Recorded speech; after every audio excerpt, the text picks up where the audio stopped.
বাংলাদেশের ঐতিহ্যবাহী জেলা গোপালগঞ্জ। এই গোপালগঞ্জের মাটির নিচে বাংলাদেশের স্বাধীনতার স্থপতি, বাংলার কৃতি সন্তান বঙ্গবন্ধু শেখ মুজিবুর রহমান ঘুমিয়ে আছেন। তার জীবনের ভালো কাজগুলো আল্লাহ যেন কবুল করে।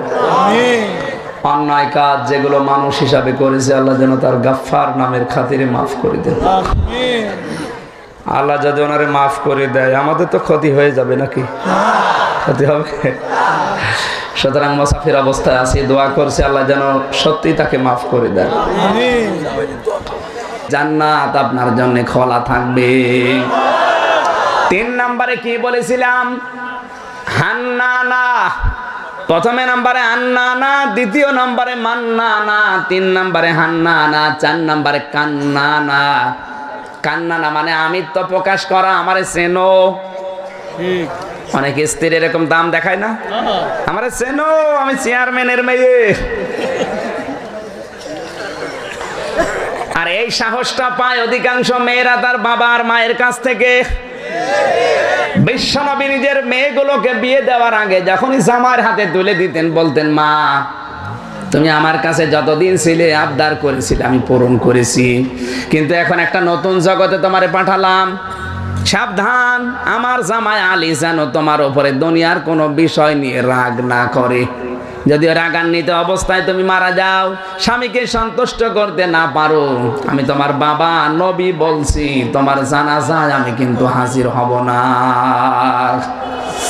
ও গোপালগঞ্জের মেয়েরা, আমরা যদি আমাদের মেয়েদেরকে বিয়ে দেওয়ার সময়, জামাইয়ের হাতে তুলে দেওয়ার সময় এই শিক্ষাটা দিতে পারতাম, আমার মনে হয় অনেক ঘর সংসার ভাঙতো না। ওই মেয়েটা যে আমিত্ব প্রকাশ করতো না, আমারে চেনো, আমি কি কোন বংশের মেয়ে আমি। এই জন্যই তো স্বামীর মনে দুঃখ লাগে, শেষে ডিভোর্স হয়ে যায়। কথা বলে না কেন? আজকের রিপোর্ট, প্রতি 55 মিনিটে ঢাকায় একজন করে ডিভোর্স হচ্ছে, প্রতি 55 মিনিটে। আমার ভাইরা, 4 নাম্বার গেল। 5 নাম্বারে বেশি হাদ্দাক। হাদ্দাক কাকে বলে? স্বামীর পছন্দের কোনো গুরুত্ব দেয় না।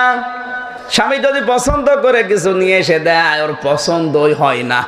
মা বোন যারা এসেছেন, স্বামী যদি 2 টাকার জিনিসও দেয় আপনি মন খারাপ করবেন না কি? আপনি তো ঠিক বলবেন, আপনি তো ধান্দায় আছেন, 2 টাকার জিনিস কিনে দেবেন? আল্লাহর নবী বলেন, নিজে যা খাও ওই পরিমাণের খাবার স্ত্রীর জন্য পছন্দ করো, নিজে যেই মানের পোশাক পরো ওই মানের পোশাক স্ত্রীকে কিনে দাও। এটা আমি নবীর সুন্নাত। সুবহানাল্লাহ বলতে পারেন না? নিজে মরণের খাওয়া খায় আর বাড়ি যাওয়ার সময় বাদাম নিয়ে যায়। আমার অসুবিধা নেই, কারণ আমি নিজে কিনে খাই না, সবই আপনারা দেন। আমার এই যে চাদর হাদিয়া, এ জামা এটাও হাদিয়া, এ রুমাল এটাও হাদিয়া, ট্রফিও হাদিয়া। আমার শরীরে যা আছে কিচ্ছু আমার নেই, সব মানুষের দেওয়া। এই জন্য আমি যদি দামি পোশাক স্ত্রীকে কিনে নাও দেয়, আমার এ ধরা খাওয়ার সম্ভাবনা নেই। কিন্তু আপনি ধরা খাবেন। আমি প্রতিদিন যে খাবারগুলো খাই আমার অসুবিধা নেই, কারণ আমি নিজে খাই না, সব লোকে খাওয়ায়। সম্মানিত মা বোনেরা, স্বামীর এই যে পছন্দের গুরুত্ব দেন না, এই ছোটখাটো বিষয়গুলো, ইহুদি নারীদের গুণাবলীর ভিতরে 5 নাম্বার, ওরা স্বামীর পছন্দের গুরুত্ব দেয় না। 6 নাম্বারে সাদ্দাক, স্বামীকে আরো হারাম ইনকামের প্রতি উদ্বুদ্ধ করে। এটা আজ মেয়েদের ভেতরে নেই। যে যুগে সুদ ভিত্তিক অর্থনীতি দেদারসে চলতো, ফাতেমাতুজ জাহরার আমলে হযরতে ফাতেমা 3 দিন পর্যন্ত না খাওয়া শরীর, এরপরেও তিনি স্বামীকে দিয়ে কোনো হারাম কাজ করতে উদ্বুদ্ধ করেননি। 3 দিনের না খাওয়া শরীরের পরেও নবীর মেয়ে, তারপরও যদি স্বামীকে দিয়ে হারাম কাজ করে কথা বলতে না পারে, আপনি একদিন যদি খাবার না খেয়ে থাকেন, পরের দিন আপনি লোন নিন। কথা বলেন না কেন? ফাতেমাতুজ জাহরা 3 দিন পার হওয়ার পরে বললেন, স্বামী আমার বাবা বিয়ের সময় ওড়নাটা দিয়েছিল, আপনি এটা বাজারে বিক্রি করে কিছু খাবার নিয়ে আসেন। হযরতে আলী ওড়নাটা নিয়ে গেলেন, বিক্রি করলেন মাত্র 6 টাকায়। 6 দিরহামে বিক্রি করে খাবার কিনে বাড়িতে আসবেন, তাকিয়ে দেখলেন সামনে এক ভিক্ষুক।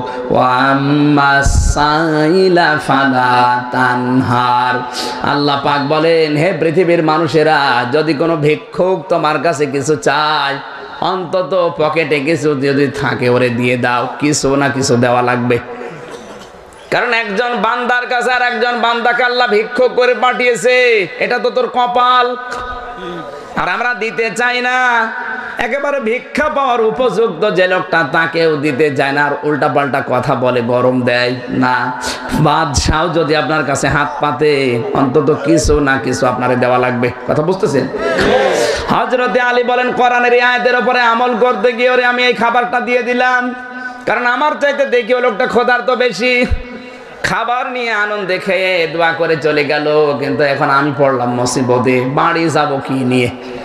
কারণ 3 দিনের না খাওয়া সন্তান এবং স্ত্রী ছটফট করছে।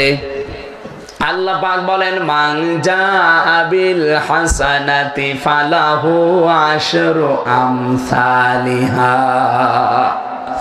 এই পৃথিবীতে কেউ যদি একটা নেকির কাজ করে, আমি আল্লাহ এটা কমপক্ষে দুনিয়া আখিরাতে 10 গুণ বৃদ্ধি করে দেই। হযরতে আলী দান করেছিলেন মাত্র 6 দিরহাম। কত? 6 দিরহাম। বাড়ির দিকে আসার সময় দেখলেন একটা জব্বা গায়ে দেওয়া লোকে একটা বড় উট নিয়ে দাঁড়িয়ে আছে, লাল উট। ডাক দিয়ে বলে, ভাই, আমি মদিনার আকিক নামক বাসের নতুন মানুষ, কিছু বুঝি না, আপনি আমার এই উটটা একটু কিনে বিক্রি করে দেন, আপনাকে আমি নির্ধারিত মূল্য দিয়ে দেব। তিনি একটা দাম দর ঠিক করে বাজারে নিয়ে গেলেন। হযরতে আলী ব্যবসা ভালো বুঝতেন। বাজারে নিয়ে দেখলেন ঠিক ওই রকম আর একটা মানুষ দাঁড়িয়ে আছে, বিক্রি করে দিলেন 160 টাকায়। ওই লোকটার সাথে চুক্তি ছিল যে এই দামে বিক্রি করে আপনাকে এত টাকা দিয়ে দেব। 100 টাকা তাকে বুঝিয়ে 60 টাকা 60 দিরহাম তার কাছে আছে। তিনি দান করেছিলেন মাত্র 6 টাকা। 6 10 60 টাকার বরকত আল্লাহ দুনিয়ায় দিয়ে দিয়েছে। আপনি টিকে থাকবেন হকের উপরে, দেখবেন আল্লাহ এমন কিছু আপনার অজান্তেই দেবে। আর যদি আপনি লোভ সামলাতে না পেরে শুরু করছেন, আপনার কলিগ যা করে আপনিও করবেন, দুনিয়ায় আপনার কপালে যা আছে অতটুকুর বেশি আপনি পাবেন না, কিন্তু মাঝখান থেকে আপনার আখিরাতটা ধ্বংস হয়ে গেল। এই কথা বলছেন। 6 টাকার খাবার কিনলে যা হবে, 60 টাকার খাবার 10 গুণ বেশি হবে না? খাবার কিনে এবার বাড়ির দিকে আসতেছেন। বাড়িতে প্রবেশ করার সঙ্গে সঙ্গে হযরতে ফাতেমা বললেন, স্বামী দাঁড়ান, ভেতরে ঢোকার দরকার নেই। কেন? কারণ ওড়না দিয়েছিলাম, খুব বেশি হলো বিক্রি করলে 5-6 টাকা হওয়ার কথা। তা আপনি যা খাবার নিয়ে এসেছেন এটা তো 50-60 টাকার খাবার, কোথায় পেলেন? অবশ্যই আপনি অবৈধ কোনো পথে গেছেন। না, আপনার এই খাবার ভেতরে আনার দরকার নেই, ওখানে দাঁড়ান। আমার মনে হয় বাংলার প্রতিটি স্ত্রী যদি স্বামীকে এইভাবে কিছু বলতে পারতো, এই দেশের হাজার হাজার স্বামী অবৈধ ইনকাম ছেড়ে দিত। মনই পাওয়া যায় না, শেষে বাম হাতের ইনকাম করতে বাধ্য হয়। ইহুদি নারীদের গুণাবলী 6 নম্বরে, সাদ্দাকা, ওরা স্বামীকে হারাম ইনকামের প্রতি উদ্বুদ্ধ করে। এই গুণ এখন মহিলাদের ভেতরে প্রবেশ করেছে। কথা বলেন না কেন? আপনি কিয়ামতের দিন কিন্তু ইহুদি মেয়েদের সাথে জাহান্নামে যাবেন যদি এই গুণ না পাল্টান। একদিন না খেয়ে থাকলে মানুষ মরে না, কিন্তু হারাম খেলে যেটা দিয়ে রক্ত মাংস গোশত তৈরি হবে, ওটা কিন্তু জাহান্নামে না যাওয়ার পরে আর জান্নাত আসবে না। এই জন্য আপনাকে সাবধান, স্বামীকে দিয়ে উদ্বুদ্ধ করবেন না অন্যায় কাজে। খালি উল্কানা দেয়, খালি খোটা দেয়, খালি তুলনা করে। কি তুমি কি করো? পাশের বাড়ি সলিমদ্দি দেখো না তোমার মতো চাকরি করে, ওর বড় শাড়ি দেখেছো 3000 টাকা শাড়ি প্রতি মাসে মাসে দেয়, আর তুমি পয়লা বৈশাখে একটা শাড়ি দিতে বললাম দিলে না, এমনকি একটা দড়ি দিতে বললাম তাও দিলে না। এই রংপুরের গঙ্গাচড়া থানায় এই গত পয়লা বৈশাখে এক মহিলা ওর স্বামীকে বলেছে, যদি এবার পয়লা বৈশাখের শাড়ি দিতে না পারো তখন তো একটা দড়ি দিও। ও বেচারা শখ করে দড়ি দিয়েছে, ওর গলায় দড়ি দিয়ে মরে গেছে। পরের দিন ফেসবুকে স্ট্যাটাস দিয়েছে, এই পয়লা বৈশাখের প্রথম শহীদ। কি শহীদ? এরে আল্লাহ আরো পিটাবে না। 7 নাম্বার গুণের ভেতরে আছে বাররাক। আরবি বললাম, বাংলা বলার দরকার নেই। বলেন মানে আপনি ধরা খাবেন। 7 নাম্বারে বাররাক কাকে বলা হয়? যে সমস্ত স্ত্রীরা স্বামীকে ধরে মারে। এখানে আমি জানি অনেক স্বামী বসে আছে স্ত্রীর হাতে মার খায়। কারা মার খেয়েছেন হাত তোলেন তো। হ্যাঁ, আমি হাসির খোরাকি দেইনি, এটা ইহুদি মেয়েদের গুণ। এই গুণ এখন অধিকাংশ মুসলিম মেয়েদের ভেতরে ঢুকেছে। কথা বলেন। অধিকাংশ পরিবারে আর স্বামীকে ধরে মারে। কি আশ্চর্য! আল্লাহ মেয়ে লোক দিয়ে আমাদেরকে পরীক্ষা করবে দুনিয়ায় সর্বপ্রথম। 2 নম্বরে অর্থ সম্পদ জমি জায়গা দিয়ে। আল্লাহ পাক বলেন আমি পরীক্ষা করে দেখব, লিয়াবলুয়াকুম আইয়ুকুম আহসানু আমালা। তোমাদের ভেতরে সবচাইতে ভালো আমল করে আমি আল্লাহর কাছে কে আসতে পারো। আল্লাহ কিন্তু আহসানু আমালা দিয়েছেন। কি আল্লাহ আহসানু আমালা দিয়েছেন। আল্লাহ পাক কিন্তু বেশি আমল চাই না। কি আল্লাহ বেশি আমল চায় না, ভালো আমল। আল্লাহ পাক বলেন হাসানুন আমালুন দিলাম না, আহসানু আমালা একালিপ টান আছে। আল্লাহ বেশি আমল আপনি করবেন ওটার দরকার নেই, সারা রাত সারা দিন ইবাদত করার লাগবে না। আল্লাহ চায় আপনি যেন ভালো আমল করেন। এখন ভালো আমল কোনটা? ভালো আমল হওয়ার জন্য শর্ত 4টা। কয়টা? সবাই বলেন। 1 নম্বরে যদি ওই আমলটা ভালো হতে হয়, আপনি মন মতো করলে হবে না, দেখা লাগবে ওর ভেতরে রসুলের তরিকা আছে কিনা, আল্লাহর বিধান আছে কিনা। আমি তাফসীর থেকে তুলেছি। ভালো আমল হওয়ার জন্য শর্ত 4টা। আল্লাহর নবী জানিয়েছেন ভালো আমল করতে চাও, প্রথমেই ওর ভেতরে জ্ঞান থাকা লাগবে, এলেম থাকা লাগবে। এলেম অর্জন না করে আন্দাজে আমল করলে ওটা ভালো আমল হবে না। সেজদা দেওয়া ইবাদত, মানুষ জানে সেজদা দেওয়া কি। এখন এই সেজদা কাকে দেওয়া লাগবে এই জ্ঞান অর্জন করে যদি না দেয়, ওটাকে ইবাদত হবে না, ঈমান যাবে। সেজদা দেওয়া ইবাদত আপনি জানলেন, জানার পরেই মনে করলেন দেখি আমি সেজদা দিয়ে আসি। সেজদা তো ইবাদত, কিন্তু কোথায় দেওয়া ইবাদত এটা জানেন না। পীরের পায়ে দিলেন, মাজারে দিলেন, কি সওয়াব হবে না ঈমান যাবে? এজন্য ভালো কাজ হওয়ার জন্য আপনাকে আগে এলেম অর্জন করা লাগবে। 2 নম্বরে আপনার নিয়ত থাকা লাগবে, বিশুদ্ধ নিয়ত। 3 নম্বরে ধৈর্য ধারণ করে এই কাজটা করা লাগবে। 4 নম্বরে এটা শুধুমাত্র হওয়া লাগবে আল্লাহর জন্য। ভালো কাজ হওয়ার শর্ত কয়টা? আরো জোরে বলেন। আল্লাহ ভালো আমল চায় না বেশি আমল? বলেন। আল্লাহ পাক বলেন হুয়াল আজিজুল গফুর। এই ভালো আমল করতে যদি কেউ আমাকে ফাঁকি দিতে চায়, আমি কিন্তু আজিজ। আরে ভালো আমলের 4টা শর্ত পূরণ করে যদি কেউ করতে চায়, ভুল ত্রুটি যদি হয়েও যায়, আমি আল্লাহ কিন্তু গাফুর। জোরে বলেন সুবহানাল্লাহ। সুতরাং আমাদের পরীক্ষার যে বিষয় 7টা শুনলাম মা বোনেরা, আপনাদের জন্য এই কয়েক মিনিটের ভেতরে কয়েকটা গুণ আমি বলেছি। ইহুদি মেয়েদের এই গুণ যেন আমাদের মুসলিম মেয়েদের ভেতরে না আসে। জোরে বলেন আমিন। আমাদের আজকের আলোচনার বিষয় বিজয়। কি বললাম? বলেন না কেন? কোরআনে কারীমের 2টা আয়াত আমি 2 জায়গা থেকে পড়েছি। 1 নম্বরে সূরা আলে ইমরানের 137 38, 2 নম্বরে সূরা তাহার 55 নম্বর আয়াত, যেটা আমরা মাটি দেওয়ার দোয়া মনে করি। এই 2টা আয়াত 2 জায়গা থেকে পড়েছি। যে আয়াতের কথা বলবেন ওই আয়াত থেকে আলোচনা করব। বলেন। হ্যাঁ, এটা কবরস্থান তো।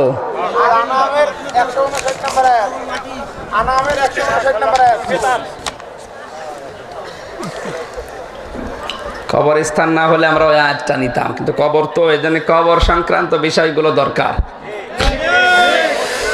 কবরে যাওয়া লাগবে, কবরে যাওয়ার সময় যে মাটি দেন, মাটি দেওয়ার সময় কি বলেন এটা অনেকে বোঝেন না। এখান থেকে 3টা শিক্ষা নিয়ে যাওয়া লাগবে আজকে। জবান খুলে মাটি দেওয়ার এই দোয়াটায় পড়েন। কোরআনে কারিমের এটা সূরা তাহার 55 নম্বর আয়াত। জবান খুলে পড়েন, আউযু বিল্লাহি মিনাশ শাইতানির রাজিম, বিসমিল্লাহির রহমানির রহিম,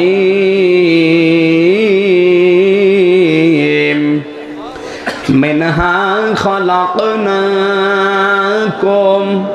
ওয়া ফীহা নুঈদুকুম ওয়া মিনহা নুখরিজুকুম তারাতান উখরা। সাদাকাল্লাহুল আযীম। অনেকে মনে করে এটা মাটি দেওয়ার সময় পড়া লাগে, না, মাটি দেওয়ার আলাদা দোয়া আছে। মাটি দেওয়ার দোয়া হচ্ছে বিসমিল্লাহির রহমানির রহিম, এতটুকুই মাটি দেওয়ার দোয়া। এইটাই। লাশ কবরে রাখার সময় আলাদা একটা দোয়া পড়া লাগে, বিসমিল্লাহি ওয়া আলা মিল্লাতি রাসূলিল্লাহ। আর আমরা যেটা মিনহা আফিহা নুঈদুকুম ওয়া মিনহা নুখরিজুকুম, আসলে এর ভেতরে থেকে আল্লাহ আপনাকে 3টা কথা স্মরণ করাতে চায়। আপনি আসলে স্মরণ করেন কিনা ওইটা আল্লাহ দেখতে চায়। আল্লাহর নবী বলেন, মানুষের মন কখন মারা যায় জানো? মানুষ মাটি দেওয়ার পরে যারা শিক্ষা নেয় না ওদের মন মরে যায়। সুতরাং এই আয়াতটা শুধু পড়ে শেষ করে দিলে হবে না, এখান থেকে শিক্ষা নেওয়া লাগবে। হাদিস শরীফে এসেছে, একটা মানুষ যখন মারা যায় ও যেন জ্বলন্ত হেদায়েত রেখে যায়, যে আমার মতই চলাফেরা করে অথচ আজকে কি যেন নেই, চলে গেল দুনিয়া থেকে। ওকে আর কেউ মানুষও বলে না, বলে লাশ। কি বলে? কথা বলুন।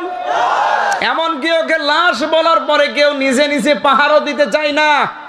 একটা লাশকে যদি কাউকে বলেন ভাই 24টা ঘন্টা পাহারা দিয়ে দে, ও ভয় পেয়ে বলবে না দরকার নেই। কি একটা ছিল, চলে গেল, এখন আর মানুষে নেই, ওকে একটা আলাদা নাম দিয়েছে মানুষ, লাশ। আমরা ওই লাশ হওয়ার আগে কি আল্লাহ ইঙ্গিত দিতে চাই, মরণের শিক্ষা থেকে নিয়ে যায়। মিনহা খলাকনাকুম, মিন মানে হতে, হা মানে উহা বা তথা, খলাকা মানে সৃষ্টি করা, না মানে আমরা, কুম মানে তোমাদের, আমি তোমাদেরকে উহা হতে তৈরি করেছি। উহা মানে না,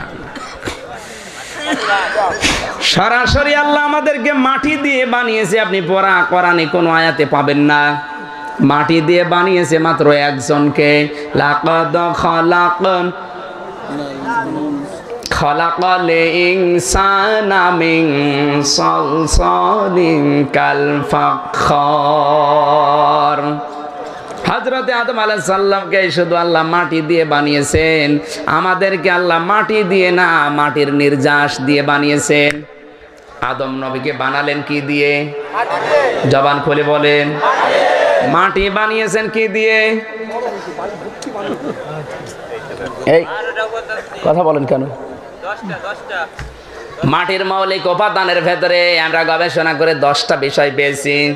মাটির ভেতরে আপনি পাবেন oxygen, iron, silicon, aluminium, magnesium, potassium, hydrogen, nitrogen, calcium, এরকম 10টা বিষয় আল্লাহ মাটির ভেতরে রেখে দিয়েছে।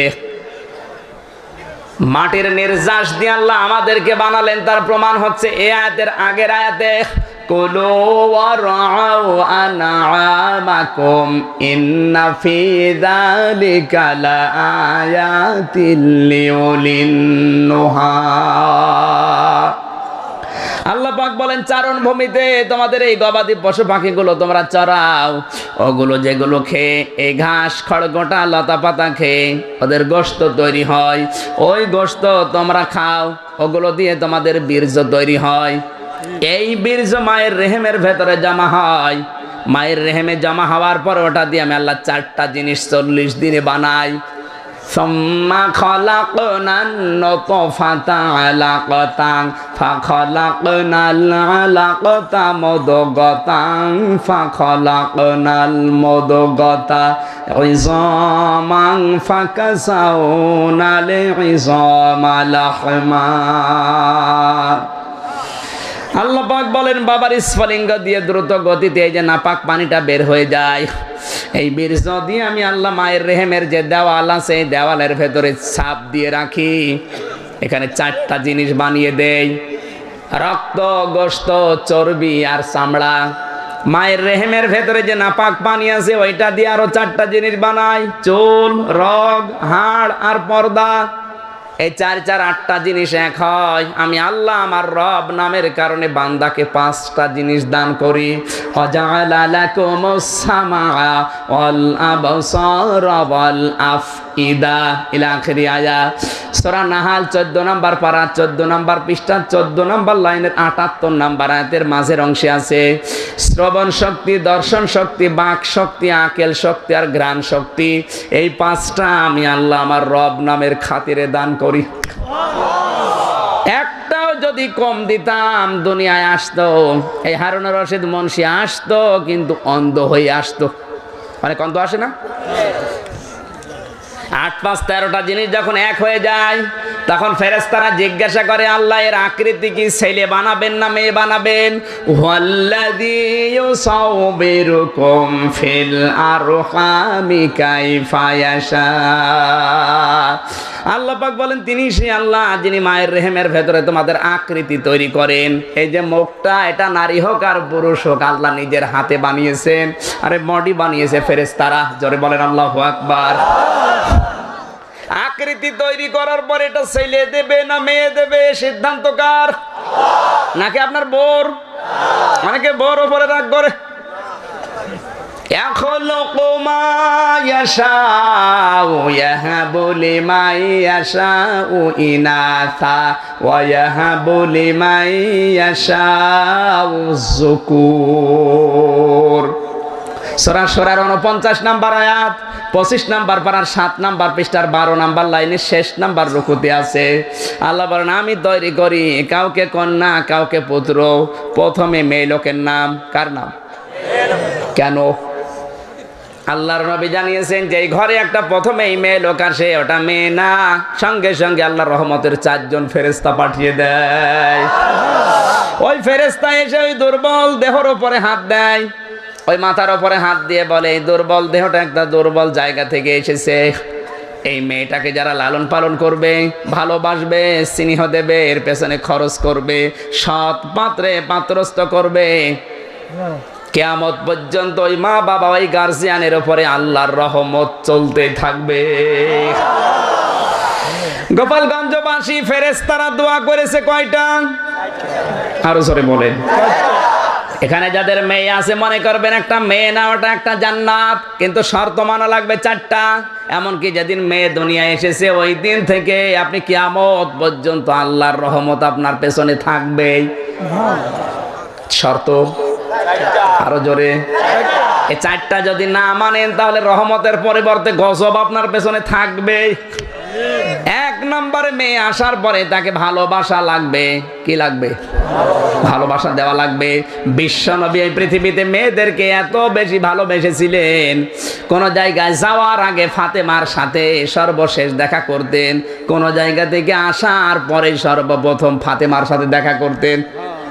কারণ বাপ আর মেয়েদের সম্পর্ক পৃথিবীর জান্নাতের সম্পর্ক। সুবহানাল্লাহ বলতে পারেন? এই জন্য মেয়ে হলে আপনি ভালোবাসবেন, এইটাই ফাইনাল। তাহলে রহমতের ভেতরে আপনাকে রাখবে আল্লাহ, ফেরেশতাদের দোয়া। 2 নম্বরে মেয়েটার পেছনে আপনাকে খরচ করা লাগবে। এদেশের ছেলেদের পেছনে যেভাবে খরচ করা হয় মেয়েদের পেছনে কিন্তু ওই রকম খরচ হয় না। মনে করি আর কি হবে না, আপনার মেয়ে ডাক্তার হবে। কি হবে? আপনার মেয়ে যদি এমবিবিএস, এফসিপিএস, এফআরসিএস ডাক্তার হয় কোনো অসুবিধা নেই। ও যদি পর্দার সহিত থেকে ডাক্তার হতে পারে, যত মেয়ে লোকের গোপন রোগ আছে ওর কাছে যদি বলতে পারে, যত মানুষের রোগ মুক্তি করবে তত আপনার আমল নামায় আল্লাহ সওয়াব দিতেই থাকবে। এই জন্য তার পেছনে খরচ করা লাগবে। 3 নম্বরে তাকে দ্বীনের শিক্ষা দেওয়া লাগবে। দ্বীন মানে আল্লাহর বিধান মানতে গিয়ে যতটুকু এলেম লাগে অতটুকু তাকে অর্জন করানো লাগবে। অনেক মানুষ বলে হুজুর আমার ছেলে মেয়ে কথা শোনে না, একটু দোয়া করেন, ওয়াজ করেন না। দোয়া ওয়াজের কাজ না, আপনার ছেলে আপনার মেয়ে আপনার কথা আর শোনে না, এটা শুধু তার একা দোষ না, এ দোষ আপনারও আছে। কারণ আপনি যে মা বাবা কি এটা তো আপনার ছেলে মেয়ে জানেই না। কথা বলছে না কেন? হযরত ওমরের কাছে এক বাবা বিচার দিয়েছে, খলিফা আমার ছেলে আমার আজকে এই ছাগল মারা লাঠি দিয়ে পিটিয়েছে। হযরত ওমর বলেন, না, কোন সন্তান তার বাবাকে পেটাতে পারে না, এটা মিথ্যা। বাবা বলে, খলিফা আমি নিজে বলছি আমার মামা ছেলে আমাকে পিটিয়েছে, আপনার ছেলেকে ডাক দেন। হযরত ওমর লোক দিয়ে ছেলেকে ডাক দিলেন, জিজ্ঞাসা করলেন তোমার বাবাকে পিটিয়েছো কোন কারণে? ছেলে বলে, খলিফাতুল মুসলিমিন, আমার বাবাকে আমি পিটাইনি, আমার বাবার ওপরে নবীজির 4টা আদেশ ছিল, জিজ্ঞাসা করেন তো একটাও মেনেছে কিনা। আমার একটা সুন্দর নাম রাখার কথা ছিল, কিন্তু আমার যার নাম রেখেছে মানুষ আমার নাম শুনলেই হাসে। এরকম হাজারো নাম আজ বাংলাদেশে আছে যার নাম শুনলেই হাসি লাগে। নাম রেখেছে কুকু, কয়েকশো। ওর দাদি মুরব্বী মানুষ দাঁত নেই, ডাক দিচ্ছে কুকুর। কি নাম রেখেছে দেখো তো।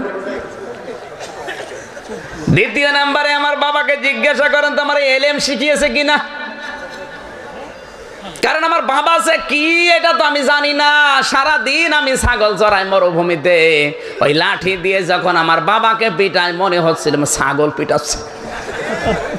কারণ আমার বাবাকে তো পিটাইনি, পিটিয়েছে কি ছাগল।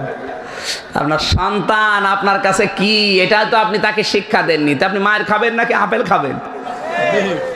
দিন যারা শিখেছে আপনি তাকিয়ে দেখেন তো কিয়ামত হয়ে যাবে, কখনো মা বাবাকে তারা মায়ের তো দূরের কথা মাথা উঁচু করে কথাও বলতে পারবে না। আর আপনি তাকে ওইসব শিক্ষা না দিয়ে শিখিয়েছেন ইংলিশ। আপনাকে ইংলিশ শেখাতে আমি নিষেধ করছি না। 3 নম্বরে মেয়েটাকে শুধু দিন শেখালেই হবে না, সৎ পাত্র দেখে পাত্রস্থ করলে আপনার দায়িত্ব শেষ। এই 4টা কাজ যদি আপনি মেয়েটার পক্ষে করতে পারেন, শুধু এখন না কিয়ামত পর্যন্ত যদি আপনি বিপদে পড়ে যান, ওই মেয়েটার জন্য আপনাকে আল্লাহ বাঁচিয়ে দেবে। যেন মেয়ে যাদের আছে আপনি শুকরিয়া আদায় করবেন। এক একটা মেয়ে মানে নবীজির ভাষায় এক একটা জান্নাতের সে মালিক, কিন্তু শর্ত কয়টা? আরো জোরে বলেন। আল্লাহ আমাদের যারা বাবা আছি এখানে মা আছি আমাদেরকে এই দায়িত্বগুলো পালন করার তৌফিক দিন। 1, 5, 13টা জিনিস যখন এক হয়ে যায়, ফেরেশতারা এবার আকৃতিটা তৈরি করে আমার আল্লাহ সিদ্ধান্ত নেয়, বের করে দে। আল্লাহু আখরাজাকুম মিন বুতুনি উম্মাহাতিকুম। আল্লাহ পাক বলেন মায়ের পেট থেকে বাচ্চার আকারে বের করার দায়িত্ব আমি আল্লাহর। কার? কিন্তু এখন আল্লাহ ওই দায়িত্ব ছেড়ে দিয়েছে, এখন ওই দায়িত্ব ডাক্তারদের। কথা বলছেন না কেন? সম্মানিত মা বোনেরা, এই যে এই লোককে জিজ্ঞাসা করে দেখেন ছেলে মেয়ে কয়টা? 5টা ছেলে মেয়ে, একটাও সিজার লাগে নাই। লেগেছে না? তো ওনার কি বউ না? কি ওনার বউ না? আর আমাদের বউ 5টা না, একটা দিতে গিয়ে সিজার ছাড়া হচ্ছে না। নাউজুবিল্লাহ। ঠিকই বলেছেন, নাউজুবিল্লাহ বলার দরকার। এই স্টেজে যে কয়জন বসে আছে তাকান তো স্টেজে, এদের একটার মাকেও সিজার করা লাগে নাই। লেগেছে? কথা বলছেন না কেন? ওই বাচ্চা 2-1টা থাকলে দেখেন। আর এখন 100 জনের 95টা সিজার ছাড়া হচ্ছে না। এর কারণ ওই ভরসাটা এখন আল্লাহর উপরে নেই, ভরসা এখন ডাক্তারের উপরে। পেটের সন্তান আসতে দেরি, স্বামীকে বলে নিয়ে চলো কোথায়? কাশিয়ানি, মকসুদপুরে। কি আমার পেটে যেটা আছে ওটা জন্ডিস না লেডিস দেখা লাগে। আমার মনে হয় এই 10 মাস 10 দিন পেটে রাখতে গিয়ে এমনও বউ আছে 4-5 বার করে আল্ট্রাসাউন্ড করে। কথা বলেন না কেন? আপনি আল্লাহর উপরে ভরসা ছেড়ে দিয়ে এখন যত ভরসা আপনার ডাক্তারের উপরে, আল্লাহ আপনার দায়িত্ব ছেড়ে দিয়ে যা তোর ওই হাইব্রিড বাচ্চা ডাক্তার দিয়ে কেটে বের করবো, তাই বের করছে। কথা বলেন না কেন? আরে ভাই, বীর্য থেকে শুরু করে এ পর্যন্ত যিনি বানালেন তিনি কোন রাস্তা দিয়ে নিয়ে আসবেন উনি ভালো জানেন, না ওই দায়িত্ব আল্লাহর নেই? আল্লাহ রাব্বুল আলামিন বলেন বান্দা তোর দুর্বল জায়গায় আমি আঘাত দিয়েছি, তুই যেন অহংকার করতে না পারিস। আমি কিন্তু তোকে বানিয়েছি মাটির নির্যাস দিয়ে। কি দিয়ে? যেই মাটিতে মানুষ কত ময়লা মাটি ফেলে, কত রকমের নাপাক জিনিস ফেলে রাখে, ওই মাটি থেকে উৎপন্ন করো খাবারগুলো, ওর থেকে নির্যাস বের করে তোরে আমি বানালাম। এমন একটা পানি দিয়ে তোকে বানিয়েছি যেটা শরীর থেকে বের হওয়ার পরে গোসল ফরজ হয়ে যায়। কথা বলেন ঠিক কিনা? এই নাপাক পানি দিয়ে আমি আল্লাহ তোরে বানিয়েছি। শুধু তা না, অফিহা নুঈদুকুম, এবং এই মাটির ভেতরে তোরে আবার রেখে গেল। কোথায়? আপনি যতই কবর সুন্দর করে পাকা করেন না কেন, আসল জায়গা কিন্তু আপনার মাটি। কি মাটি না? যদি মনে করেন না আমি মোজাইক পাথর দিয়ে ওই জায়গায় একেবারে টাইলস লাগিয়ে দেব, নিচে টাইলস লাগাবেন, তাতে কি হয়েছে? আসল জায়গা কি? মাটি ছাড়া আপনি অন্য কোনো জায়গায় দিতে পারবেন না। তোমার এই মাটির ভেতরেই রেখে গেলাম। এবার তোমাকে আমি যে শিক্ষাটা দিতে যাই, বান্দা তোমার যারা মাটি দিয়ে গেল তারা যেন এটা নিয়ে যায় যে তুমি মাটির ভেতরে রাখতে দেরি, তিনটা প্রশ্ন তোমারে করতে দেরি হবে না। মার রব্বুকা ওয়া মান নাবিয়্যুকা ওয়া মা দীনুকা। তুমি দুনিয়ায় যারা বেঁচে আছো তারা এই মাটি দেওয়ার সময় চিন্তা করবা যে এই তিনটা প্রশ্নের উত্তর আমারেও জোগাড় করা লাগবে। মার রব্বুকা যখন বলবে, তোমার রব কে? রব মানে কি? না না, কোরআন শরীফের ভেতরে আমি রব শব্দের 19টা অর্থ পেয়েছি, এর সামারাইজ করে বানিয়েছি 5টা। রব মানে প্রথম নাম্বারে রব মানে আইন দাতা, রব মানে 2 নম্বরে রব মানে সৃষ্টিকর্তা, 3 নম্বরে রব মানে অভিভাবক, 4 নম্বরে রব মানে প্রতিপালক, 5 নম্বরে রব মানে উকিল। প্রথম নাম্বারে আপনাকে জিজ্ঞাসা করবে মার রব্বুকা, তোর আইনদাতা কে? ও বাংলার মুসলমানেরা, এটা রাজনীতি মনে না করে নিজে কবরে যেহেতু যাবেন মিলান, আপনি যদি এখনই কবরে মাটি দিয়ে আসি, যদি জিজ্ঞাসা করে মার রব্বুকা, তোর রব কে? আপনি যদি বলেও ফেলেন আমার রব আল্লাহ, ফেরেশতারা বলবে রব মানে আইনদাতা। তোর দেশে আল্লাহর আইন কয়টা চলেছে বল? আপনি কি বলবেন? আপনি ধরা খাবেন।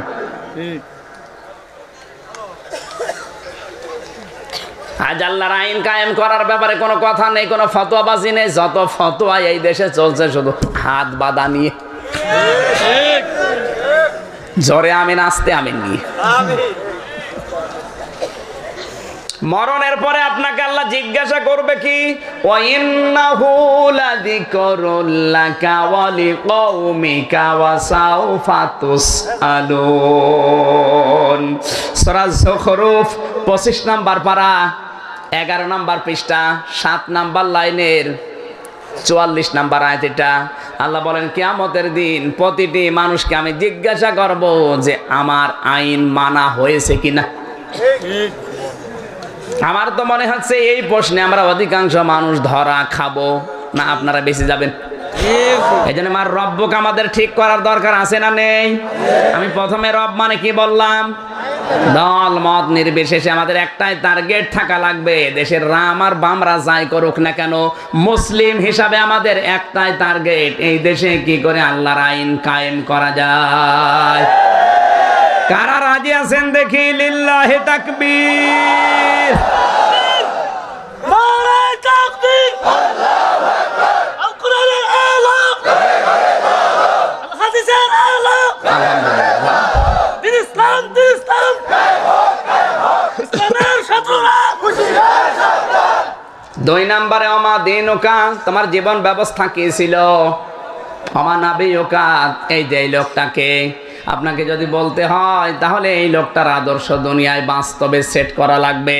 মাথা থেকে শুরু করে পা পর্যন্ত মিলান, আল্লাহর নবীর কোন আদর্শ আপনার ভেতরে আছে বলেন? আপনার চুলের দিকে তাকালে তো মনে হয় রসুলের মাথা আপনার মাথায় নেই, আপনার মাথার দিকে মনে হচ্ছে মেসি কাকা। কথা বলছে না কেন? এমন কায়দায় চুল কাটে, শয়তান দেখে আর হাসে, আল্লাহ আমারে তুমি শয়তান বানিয়েছো। এগুলো সিলেটে হবিগঞ্জে বেশি, লন্ডনে বেশি থাকে ওদের চুলের কাটিং সব উল্টা পাল্টা।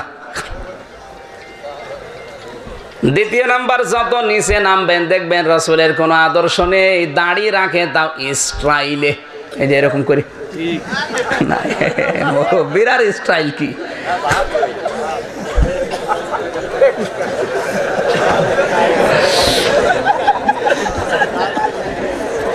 তিন নম্বরে সম্মানিত ভাইরা, বাস্তবে আমাদের এই যে মাটি দেওয়ার যে শিক্ষাটা, এটা আমরা নিতে পারছি না, শুধু মাটি দিয়েই চলে আসি।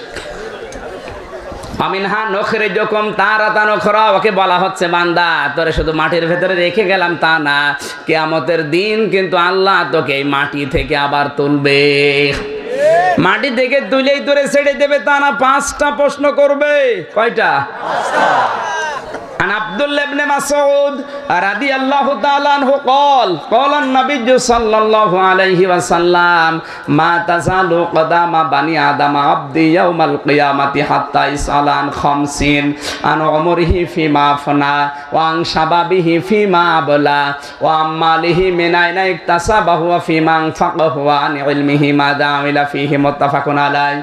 বুখারী মুসলিমের যত হাদিস, নবীজি বলেন কিয়ামতে প্রতিটি মানুষকে আল্লাহ তার সামনে দাঁড় করিয়ে 5টা প্রশ্ন করবে। প্রথমে বলবে বান্দা তোর একটা জীবন দিয়েছিলাম 60-70 বছর, কি করে কাটালি বল দেখি।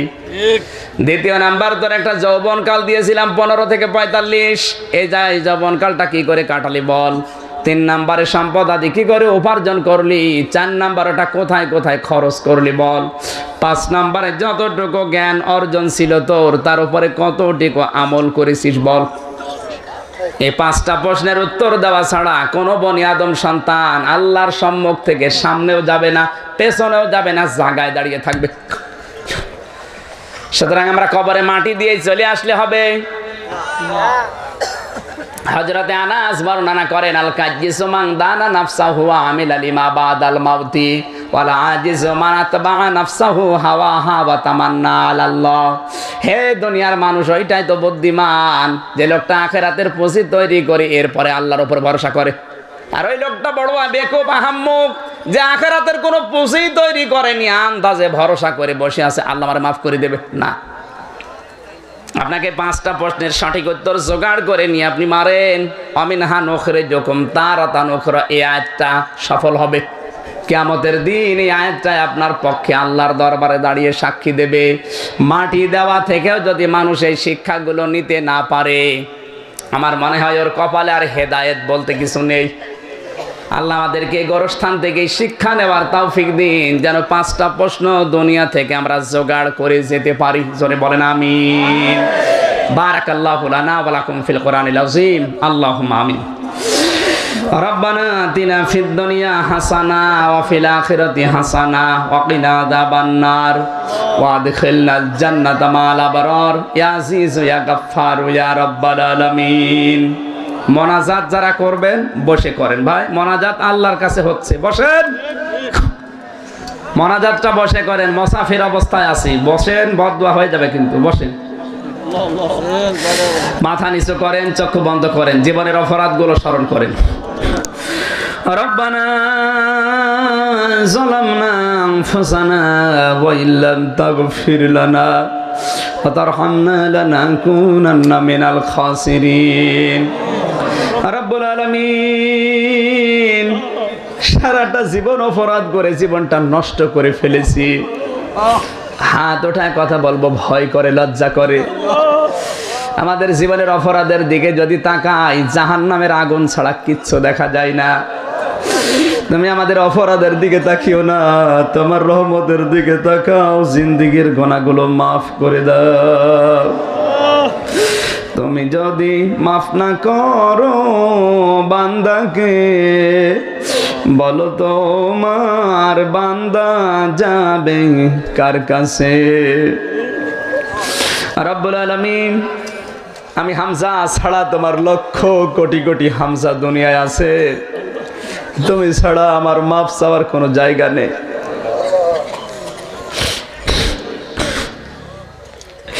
এই গভীর রজনীতে পাপের বোঝাটা মাথার উপরে নিয়ে আমরা সবাই প্রায় হাত তুলেছি। কম বেশি আমাদের সবারই অপরাধ আছে। আল্লাহ, আমাদের অপরাধের দিকে তুমি আজকে আর তাকিও না, তোমার রহমতের দিকে তাকাও। যেভাবে দুনিয়ায় গুনাহগুলো গোপন করে দিয়েছো, তোমার সাত্তার নামের খাতিরে আমাদের অপরাধগুলো তুমি গোপন রেখে দাও। কিয়ামতে যিনি সুপারিশ করবে আমাদের জন্য, এই নবীর রওজায় আজকের আলোচনার সওয়াব পৌঁছিয়ে দাও। কত মানুষ এই গোরস্থানে শুয়ে আছে আল্লাহ, হাজার হাজার মন মাটি নিয়ে বুকের ওপরে। রব্বুল আলামিন, এই নীরব শহরে কত মাস্তান, কত ডাকাত, কত বড় বড় শক্তিধর ক্ষমতাধর লোক শুয়ে আছে, এখন আর তাদের কথা বলারও ক্ষমতা নেই। রব্বুল আলামিন, এখানে আসার আগে তুমি আমাদেরকে দুনিয়া থেকে জোগাড় করার তৌফিক দাও। এই গোরস্থানে যারা শুয়ে আছে, অনেকের আত্মীয় স্বজন এখানে হাত তুলেছে। প্রতি বছর তারা রুহের মাগফিরাত কামনায় কোরআনের অনুষ্ঠান দেয়। প্রতিটি অক্ষরে 10টা করে নেকি এই কবরে যারা ঘুমিয়ে আছে ঈমান নিয়ে এদের কবরে পৌঁছিয়ে দাও। এই মাহফিলের আয়োজন করতে গিয়ে জামাতে মান যারা শ্রম দিয়েছে, এদের শ্রমগুলো কবুল করে নাও। আল্লাহ তাআলা অনেকে টাকা পয়সা অর্থ সম্পদ দিয়ে সাহায্যের হাত বাড়িয়েছে, যে যেই কায়দায় এগিয়ে এসেছে আল্লাহ তুমি তাদের দিকে এগিয়ে যাও। মাহফিলে আমাদের এলাকার চেয়ারম্যান এসেছে, আল্লাহ তুমি চেয়ারম্যান যুবক মানুষ কবুল করে নাও, তার মা বাবাকে মাফ করে দাও, তার স্ত্রী পুত্র সন্তানাদি যা দিয়েছে সহি সালামতে রাখো। মাহফিলের সম্মানিত সভাপতি জনাব হারুন রশিদ মুন্সি, আল্লাহ তোমার এই মুরব্বী বান্দাকে তুমি দাড়ি পাকা লোক দেখলে লজ্জা করো, এই দাড়ি পাকা লোক দেখে তুমি মেহেরবানি করে মাফ করে দাও। এই গোপালগঞ্জ জেলার ডিসি, এসপি, শ্রদ্ধাভাজন বড় ভাই জনাব সাইদুর রহমান, আল্লাহ তাআলা মকসুদপুর থানার ওসি, কাশিয়ানা থানার ওসি, এখানে অফিসার ইনচার্জ যারা এসেছেন, সম্মানিত সদস্য পুলিশ ভাইরা যারা যে এদের দায়িত্ব পালন করেছে, এদের জীবনটা তুমি কবুল করো। এদের আসমান জমিনের বালা মুসিবত থেকে বাঁচাও, এদেরকে রোগ শোক থেকে বাঁচিয়ে রাখো। ছেলে মেয়ে, স্ত্রী পুত্র সন্তানাদি মা বাবা এদের যা আছে আল্লাহ তুমি নিজের হাতে এদেরকে রক্ষা করো। এ বাংলাদেশের ওপর তোমার খাস রহমত ঢেলে দাও। যে যে দায়িত্ব এই দেশে আছে, আমাদের জননী শেখ হাসিনা থেকে শুরু করে যত মানুষ দায়িত্বে আছে এদেরকে অমরের মতো সততা দিয়ে দাও। ইসলাম নিয়ে যারা ষড়যন্ত্র করে আল্লাহ তুমি জাতির সামনে তাদের ন্যাংটা করে দাও। রব্বুল আলামিন, এ বঙ্গবন্ধুর এই জন্মভূমিকে তুমি কবুল করো। বঙ্গবন্ধুর কবরটা তুমি জান্নাত বানিয়ে দাও। যত মানুষ এই বাংলার মাঠের নিচে আছে মেহেরবানি করে ক্ষমা করে দাও। আগামীতে এই মাহফিলটা করানোর জন্য আরো বিশাল আকারে মঞ্জুর করো। আমাকে দাওয়াত দিয়ে সেই কুষ্টিয়া থেকে যারা নিয়ে এসেছে, মাহবুব ভাই, রাসেল ভাই, আসলাম ভাই সহ নাম না জানা যত যুবক এই মাহফিলের জন্য শ্রম দিয়েছে, আল্লাহ প্রত্যেকের শ্রম তুমি মঞ্জুর করে নাও। আগামীতে এই মাহফিলটা কোরআনের জন্য আরো বড় আকারে কবুল করে নিও। অনেকের মনে অনেক ধারণা কামনা বাসনা আছে, এই আশা নিয়ে হাত নামাচ্ছি যে আমরা মুসাফির, তুমি দোয়া ফেরত দাও না। আমাদের মনে যার যে কামনা আসনে বাসনা আছে যাই আশাগুলো পূর্ণ করে দাও। আমার আসাদ ভাই, হোসাইন ভাই, আল্লাহ তাআলা মাহফিলের সম্মানিত পরিচালক ইমরান ভাই সহ যত মানুষ হাত তুলেছে কবুল করে নাও আল্লাহ। মনের ভেতরে জায়েজ আশা যেগুলো আছে দুনিয়ায় পূরণ করো।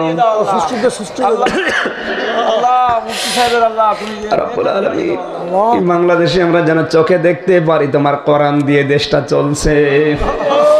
350টা মসজিদ বানানোর উদ্যোগ নিয়েছে প্রধানমন্ত্রী, তার উদ্যোগকে তুমি কবুল করে নাও।